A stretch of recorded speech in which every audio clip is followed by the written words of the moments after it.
So for our viewers, what is your short-term goal right now? Like for the company, let's say next 3 to 4 months, as you said that you're already in the drilling phase. Then also if you can shed some light on the long-term goal. If a shareholder is listening right now, what they should expect in the longer run. Well, let me start with the longer term goals, Hassan, because I think it's important to set that stage. Longer term goal is that we will see cash flow at Thunder Bay North.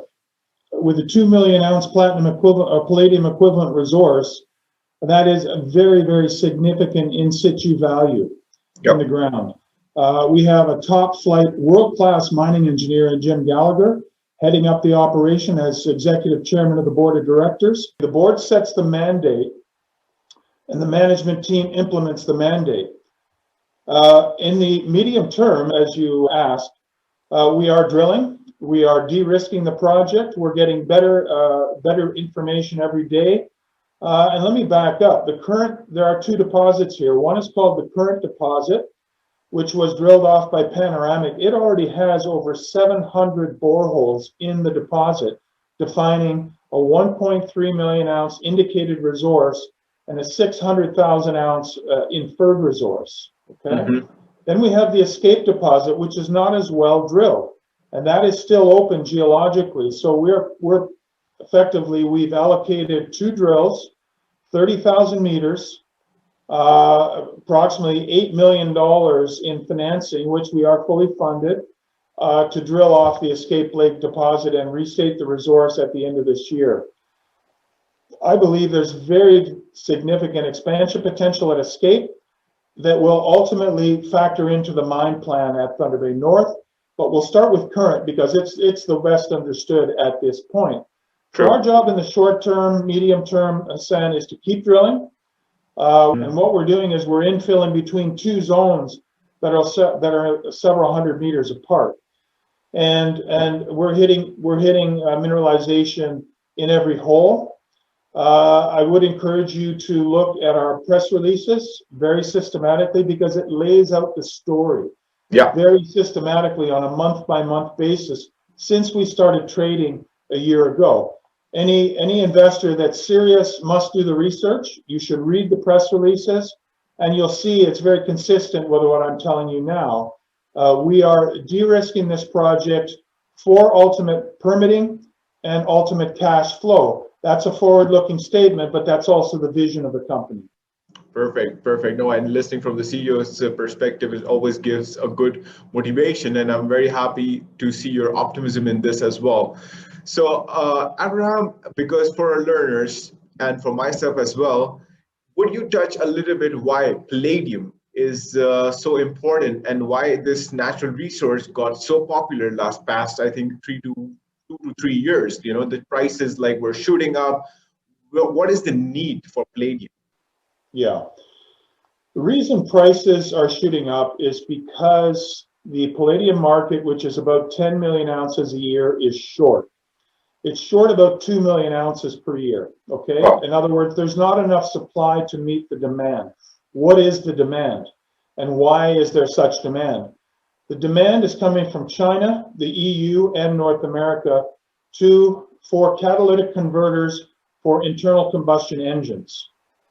Keep in mind, folks, that even though there's a big push worldwide to move to electrification and low carbon technologies, over 90% of the world's transportation fleet is still internal combustion, and it's not going away tomorrow, okay? The world needs palladium. In fact, regulations in China called China 6, the EU, and North America require increased loading of palladium for all new internal combustion production, okay? You must load out your converters to reduce harmful emissions while the transformation to low carbon is taking place, low carbon and no carbon. So palladium is a key element in catalytic conversion. That's why it's short. That's why the price has hit $3,000 an ounce. It's worth 1.6 times its weight in gold today, okay? That's a fact. It is the new gold. But that aside, there's also platinum, there's also copper, there's also nickel. I think we all understand that copper is a conductor and it's needed in electric vehicles to bridge the gap between batteries and motors, okay? You have to have wiring. Every electric car will have 200 pounds of copper in it, every one produced. It's immutable. Motor cores, wiring, nickel. The electric motor technology is proven. We don't need to improve the electric motor. It's as good as it gets. What we need to improve is battery technology. And here's the biggest problem. We don't have enough supply of battery metals to make all the batteries we need for the visions of our politicians. So what we see coming is a structural bull market in commodities to supply the battery revolution. It's not an electric vehicle revolution so much as it is a battery revolution. We need batteries that can hold a charge for 400 kilometers, right? We need to build out our infrastructure so that every household can plug in its vehicle at night. It doesn't just happen, folks. So the point is, the demand is coming. There is a super cycle coming in commodities, especially in copper and nickel, also palladium while the transition takes place. But then let's talk about platinum. Now in our deposits, platinum occurs with palladium in a 1-to-1 geological ratio, okay? That's rare. Very few deposits have a 1-to-1 ratio of these two extremely critical metals. There's another part to the whole low carbon revolution, and that is the development of hydrogen technologies. You're reading about it in the paper every day. Hydrogen is a zero carbon energy source that can replace gasoline and hydrocarbons. Okay, it can also be used in to produce power for electrical grids. The Saudi Arabians are already doing it. They're producing hydrogen on the shore of the Red Sea from desalinated water with a $5 billion plant to convert water to hydrogen and oxygen.